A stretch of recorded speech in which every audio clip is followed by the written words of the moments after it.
राज्यात आज काय घडलं पाहूयात फक्त 90 सेकंदांमध्ये। स्थानिक स्वराज्य संस्थांच्या निवडणुका 31 जानेवारी 2026 पर्यंत पूर्ण करा, सर्वोच्च न्यायालयाचे राज्य सरकारला निर्देश। कृष्णा तुझा एन्काउंटर होणार आहे, पोलिसांचा एक फोन आणि आंदेकरांचा मुलगा तातडीने पुण्यातील समर्थ पोलीस ठाण्यात हजर। पुण्यात पावसाची जोरदार बॅटिंग, रस्त्यांना नद्यांचं स्वरूप, मार्केट यार्ड पाण्याखाली, तुफान पावसात भाजीपाला वाहून गेला।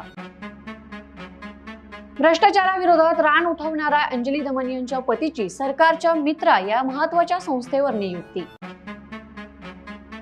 आधी पाप केलं, आता सल्ले देऊ नका, निवृत्ती घ्या, देवाभाऊंवरील टीकेनंतर विखे पाटलांचा शरद पवारांवर पलटवार।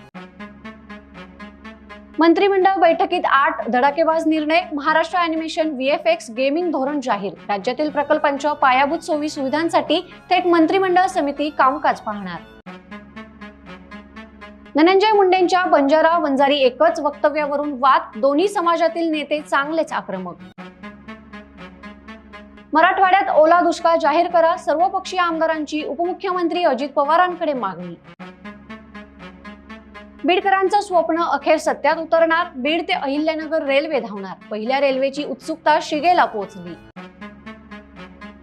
आणि अशाच ताज्या घडामोडींसाठी बखर लाईव्हला सबस्क्राईब जरूर करा।